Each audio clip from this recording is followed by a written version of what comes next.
everybody. This is Andrew from DeFiancy. So today, thought we'd make a little video and catch you guys up to what's been going on over the last week. I know for me and DeFiancy, this has been probably the most craziest last 2 or 3 weeks that I can remember in terms of just legacy, traditional finance, and now today crypto. Obviously we've had the Israeli-Hamas situation or the Palestinian situation, and this has totally thrown the markets kind of into a loop of fear and optimism. The market's just kind of going back and forth here, trying to figure out what it wants to do. And we talked about this in the last few videos that although the narratives, like for example now the Israeli-Palestinian war, these narratives are what we think the market or why the market's moving. The reality is it would have moved this way probably regardless. Don't get me wrong, I think fundamentals matter a lot. They do, but you can really tell, in my opinion, what this market's doing right now, and I guess going into the end of the year, and that is it's setting itself up for a bullish run. And we're going to go into why I think that. We talked about that in previous videos. But before we go into the legacy markets, let's talk a little bit about Bitcoin. Bitcoin's had another crazy day. It seems to always have these really wild swings when news hits, or fake news that is, and that's what we got today. So if we look at the Bitcoin chart, we've now broken past this 200-day moving average that we talked about in the last couple videos. That's a really good sign. That's really good, actually. The fact that we're now above it, looks like we might close above that 200-day moving average, is a really good sign. And you might be thinking, why do you keep talking about this thing? Why does it matter? The reason why I keep talking about this average is because it really does matter. It is a psychological optic that big whales who have Bitcoin to sell or want to buy are going to look at. Whether we want to believe in it or not, they clearly look at this very closely, because if you look, you get above it, you want to stay above it for a while. When you get below it, things tend to look pretty bad, at least for a while. And you can see that when we broke below this, we've had a hell of a time getting back above it. We've been here now for about 2 weeks underneath it. So I think once you get back above this, that is going to signal to the market, okay, hey, there is buyers here and Bitcoin is strong again. Okay, whether that's the case or not doesn't really matter in the short term. That's what people are going to think, and that's why you want to pay attention when this thing does get above it. Now, as I've said before, I really do not like to have a strong opinion on what this thing's going to do in the short term. To me, this is just a wash. I mean, maybe it breaks out and maybe it gets rejected and comes back down. The reason I say that is, yes, there are fundamentals to look at. I'm trying to find my drawing tool here. But it's really just a balanced profile. You can see that this is basically just flipping a coin from a higher time or from a medium time frame perspective. There's a lot of people who want to sell to you around 30K. There's a lot of people who looks like they want to buy around 25. And at some point, this is going to break down or up. And I can't tell you, to be honest. It's very hard to have a really strong opinion on it. And I think you'd be kind of foolish to be honest, because, again, there's really no signal here. It's just this market doesn't know what it wants to do. And the reason I think it looks like this is there are people who want to buy Bitcoin. Okay, there's people who realize we have a halving coming up next year. You have a spot Bitcoin ETF that we're going to talk about that is, at this point, pretty much 100% guaranteed. But you also have miners who want to sell to you because they need to pay for things.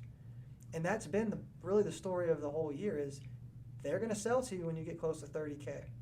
Miners are not profitable below a certain threshold. I think it's around 27 or something. And they're just going to sell to you when you get anywhere close to this 30K level. That's a major supply level. And if you go back and look at this, you can see what I mean. This is pretty much the most important level on this chart, by my estimation, because you held above this for quite some time here. Let's see how long it was. After breaking it, you held above this for like over 500 days. And when you broke below it, it got very aggressive. And you've had a heck of a time trying to break above it, meaning when you can establish positive price action above this level, you're in a bull market, clearly. And I think this is really the line in the sand. Now, for me, the line in the sand is kind of the 200-day moving average. But I think for a lot of bigger guys that are moving lots of money, that's probably going to be their signal when they really want to be more aggressive, which might be a little counterintuitive. Some people will think, well, why would you want to wait, right? Well, because if it gets above it, it's likely to stay above it for quite some time. Typically speaking, when you have what's called an SR flip, a support resistance flip like that. Now, again, I'm just not going to have a strong opinion on it until it either gets above 30K or can hold some constructive price action above this 200-day moving average. I mean, there is some things we can look at here. We're going to go into what happened earlier today, but it looks like there was some manipulation that was involved in this recent move. Last night, I wish I could zoom into this section right here, there was a lot of a relatively high amount of spot volume, especially for a weekend, that started coming in before and during, or before and after the CME Open, which is legacy futures markets. And it didn't really make a lot of sense why Bitcoin would be seeing some positive flows. It's not unusual, I mean, it's not unheard of, but it was very weird to see it so aggressive. It was like nonstop on Coinbase. Maybe I can zoom in on here. Let's see. You can see last night, here it is, pretty much, I mean, once it started, it really never stopped. And now we know that this was probably directly related to what is looking like, I mean, almost like an illegal activity that happened here. Let's see if I can find this Twitter article here. Here we go. Or Twitter post rather. So you had a fake tweet that came out by Cointelegraph, okay? And it was a report that the BlackRock spot ETF got approved. And I mean, it completely blasted off whenever that news came out. Now, and some people will say, well, that's good. That shows that, you know, if it gets approved, that people are going to be buying. Not so fast, okay? So I want to show you really what happened here. I should have had this pulled up already. It'll take me a second. So you're going to see here that this was really, I'm in the way here, I'm sorry. This is what's called open interest, okay? And this is really important to understand as a trader, and I'm not going to go too much into it, but open interest is the amount of outstanding contracts that are open at any given time. So when you had this big move in price, you'll notice that open interest, this is the aggregated open interest across, you know, a dozen exchanges or so. I mean, it absolutely just detonated. About roughly $1 billion in open interest was wiped out on this candle, on this hourly candle. So what I'm really getting at is that was a short squeeze. So the acceptance above this area was not necessarily, and you didn't really get acceptance, but I guess what I should say is the movement of price up wasn't really real. Okay, it's real, but you got to think about it like this. When you have a short squeeze, it forces people who are short to buy. And it doesn't necessarily indicate real strength that's going to be sustained later. And Bitcoin is infamous for this if you've been trading it. Now, with that said, again, we'll come back to this in another video, but let's see if it can hold the 200-day moving average. Let's see if it can have constructive, you know, what I would call, you know, positive spot flow, meaning we have real spot buyers over the next few days. And then I think we may have something to really start to pay attention to. But as of right now, I'm not going to be surprised if this thing just rejects and goes back where it started. Open-minded for now. Let's switch our attention here to what happened on Friday. So on Friday, you may have noticed that the markets somewhat crashed. I mean, I wouldn't call it a crash per se, but you had a huge VIX spike. So this was on Friday. VIX went up to the October highs, which a lot of people thought, you know, the market may start to go into a free fall if, you know, if VIX broke out. And the S&P 500 during this time, you know, this was this price action right here, this candle right here, had a big dip. But as you can see, Monday, today, it has retraced the entire move. So what is this telling us? What is this telling us? Well, to explain why the market actually went down, okay, like it did, was because of yields rising. And let's look at TLT as a proxy. TLT had a big move down on Friday, and there's a reason why. TLT is an ETF of long-dated treasury bonds, okay, USTs. There was an auction, and we talked about this in a previous video, but this entire month, or not the entire month, but several days this month, and I think a couple of days maybe next month, the government is auctioning off U.S. treasuries, and that causes a supply-demand problem. If people already didn't want to buy bonds, which, as you can see, people haven't wanted to buy bonds for a while now, you dump those on the market, and it causes a problem. So it'd be like, think about this. If you're think about if you were trying to sell, you know, furniture, or let's say you were trying to sell, you know, a house, right? And everybody's trying to sell their houses at the same time. It's going to naturally bring the prices of housing down, right? It's just supply and demand. So I'm really getting in this to say that I'm not an expert on bonds, but I'm willing to make the case that once you get through this auction process, and the stock market has basically been able to hold through this, meaning the bond market didn't explode, you're going to be looking at a pretty decent situation coming up. And we can look at this from a chart perspective, but also just kind of from a common sense perspective. If it's taken the bond market, and by the way, the bond market wasn't the only reason. So you have the Hamas, Israel, you know, Palestine war going on. That was part of it. That was a huge part of it. And we know that was a big part of it because you had oil that had a huge move up on the same day. Gold had a huge move up. That's telling you risk off. This coincided with, again, those bonds dropping. So it's a perfect storm for a risk asset sell-off. And obviously, you know, the VIX had a big pop. But what I'm really wanting to get at here is if that's not moving, keeping the market down, and you're throwing all these negative things at the market, what happens whenever you get through those things? Meaning, you know, and this is the big if the Israel-Palestine situation is, you know, if that gets resolved to some extent where the market at least has some indication that it's not going to expand to an Iranian Iran entering the war, because that's really what it cares about. I'm not trying to belittle this situation, but really what the market is afraid of is if Iran enters the situation or a big oil producer enters the situation, because that would likely cause reinflation and cause really crazy things to happen in the energy markets, and that's not going to be good for risk assets.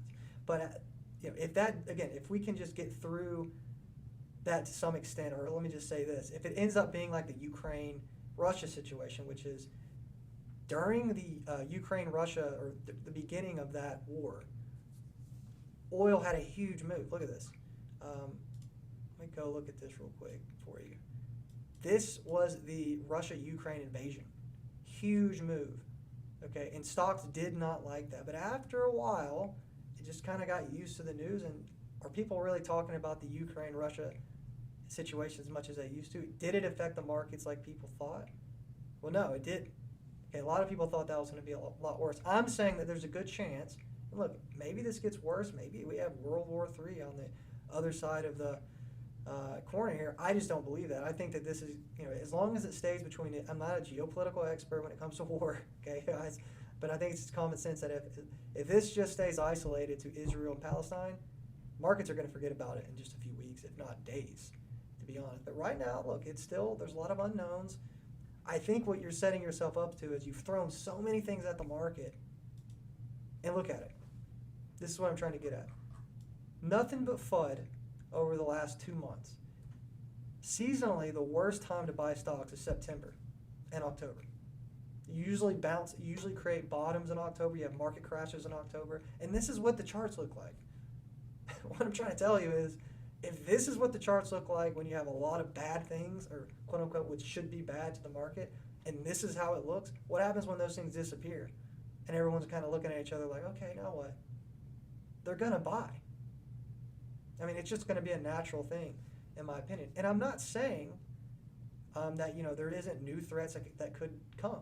But this is a very bullish-looking chart, guys. I mean,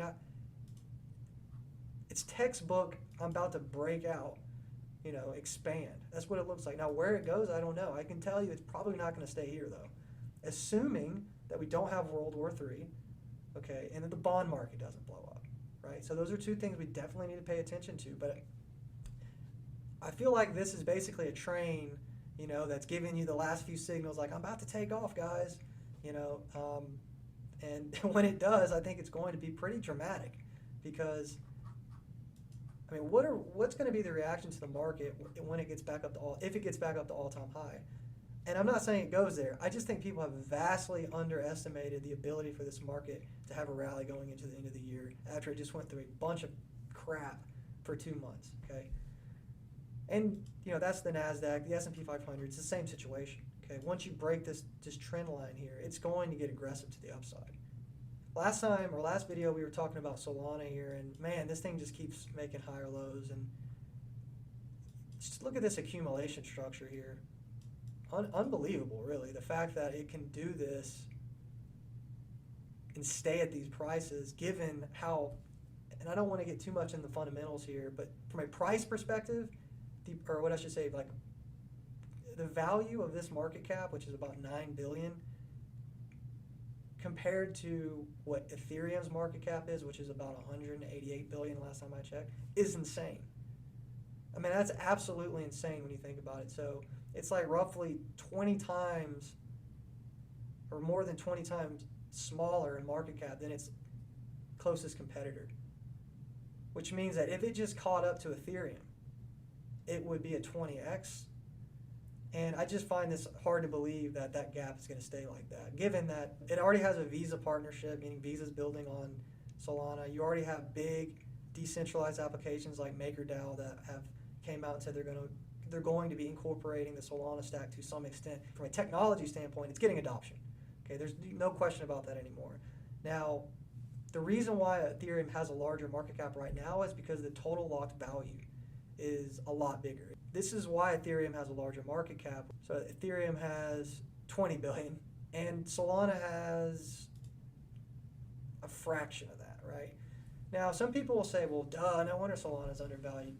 The reason why you have all that capital on Ethereum right now is it's seen as more secure. They know, I mean, it's tried, proven, it's been around a while. But I think once you get new capital to move in, there's going to be a lot of unexplored territory on Solana, meaning people are going to start to move money over. I've seen, you know, if you've been in a bull market, you'll know what I mean. Capital is going to move around. And I'm not saying that it all moves off of Ethereum, but I think as capital comes in, this number is going to go up. So the TVL can be fixed pretty quickly. I do believe that it's going to maybe it may take a while before you get really large investors to put like billions of dollars on there. But you don't even need super large investors for this to go up. I mean, retail could push this thing back up. Smaller investors could push this thing back up quite a bit. But I don't want to get too much into that. But what I'm saying is there is a really big disconnect between Sol versus ETH. And I'll show you that in a chart. This is Solana versus Ethereum. So this is really the trade I'm talking about. So this is not Solana versus the dollar. It's versus Ethereum, which is, a lot of people don't really understand pair trades, but you're just looking at Solana versus Ethereum as opposed to the dollar. So this is Solana versus the dollar. And I know the charts look kind of similar, but what I'm really trying to say is if the market views Solana as a competitor to Ethereum, this gap is going to close tremendously, in my opinion. It shouldn't be 20 times or 25 times the size of Ethereum, or smaller than Ethereum. So just to get to this resistance line on this chart is 30%. And that's kind of a way to stay somewhat delta neutral if you're long, Sol. But look at Solana to get to what I would consider to be, the first major point of resistance is probably like 40. Like if this thing really started to get running, I mean, you can make the case obviously that it's like 30, but I'm saying if it breaks out of this range, look at the upside, and that would just be this thing getting started from a higher time frame perspective. I mean, look at this thing. And I'm not saying it goes back to all-time high, but I mean, if it did, okay, let's say that Solana gets adoption and you have Web3 like taking over, Twitter or the news cycle, whatever, that's like a 10x. To me, this is just kind of obvious that this is going to be the better investment, and this is not financial advice, none of this is ever financial advice, but if I'm looking at this from a risk-reward perspective, there is nothing that comes close to this, in my opinion, out of any crypto. And I only really pay attention, as you can see, to Bitcoin, ETH, and Solana. That's about it, because I think Solana is here to stay, and it's just vastly under-discovered and mispriced. Maybe I'm wrong, but we'll see probably pretty soon, because I think we're going to have, in my opinion, we're going to see this rally into the end of the year. And also Bitcoin, but like I say, I don't even want to make a call on when that's going to happen. I've been through crypto cycles before, and it's never really obvious when they're about to blast off. They just kind of do it slowly and then all at once. And I'm expecting it probably to be somewhat like that, kind of put you to sleep, creep up, and then probably wake up, it's up a lot, and then you see everybody talking about it on Twitter and on CNBC, and that's usually the start. We're not there yet. One thing I guess we can finish this video off with is the dollar. This is critical that this thing slows down, and so far you're getting some resistance here about roughly 105 area. This has been a stalling point for the dollar. We really need this to continue. If this were to make another leg, I mean, to me that would signal really big problems for risk assets in general. I mean, the dollar typically, if you see that going up week over week, it's really showing you that there's a flight to safety / de-risking process happening. But we're seeing it pull back today, and that's good. So definitely something we're going to keep our eye on. And I think, fingers crossed, that this thing might be topped out for the year, hopefully. I hate to even make that call because, I mean, who knows, right? I mean, to be honest, if something broke, maybe it would temporarily spike up, or maybe something breaking would make it crash, depending on how you want to view it, because once the market realizes the Fed is going to be cutting rates, this is definitely going to be going down. And I think the market is going to be anticipating that it depends on who you ask on this. I'm not an expert, but a lot of people think that us going into a recession would be very bearish for risk assets. I find it to be probably bullish, to be honest, because I don't think that maybe I'm a conspiracy theorist, but I don't think that going into an election year that I don't think they're going to allow it. If you start to see recessionary data, I believe the Fed is going to be basically saying, we're going to cut rates pretty quick, just because I cannot imagine that they're going to want to be the blame of why the Republicans win, because they 100% will win, or in my opinion, okay? They're pretty much guaranteed to win if you're in a recession going into an election year. I don't think there's ever been a U.S. president that has won while in a recession. It's pretty much an automatic you're going to lose card. So if it starts to look a little shaky, that might bring the markets down temporarily, but I think smarter, calmer heads are probably going to say, okay, you're going to get the Fed going to be, turning the money printer back on pretty soon. Not guaranteed, but that's just how I see it. We're putting together our quarterly right now. It's taking a lot longer than we thought it would, mainly because of the last couple weeks have been really crazy, but we're going to have that out in the next few days. I hope you guys take a look at it. We'll have a lot of data and cool things to look at in there. But until next time, friends, happy hunting. Hey, thanks for watching. Be sure to like and subscribe to our channel if you'd like more updates like this, and let us know in the comments, what do you think about today's video and DeFiancy update and insight? Also, make sure that you join our Discord, our free community chat, where we discuss things like this, what's going on in real time. Typically, our Discord community is the first to know what's happening, and we would love to see you there. Check the link in the description. And until then, we'll see you in the next DeFiancy Insight video. Bye for now.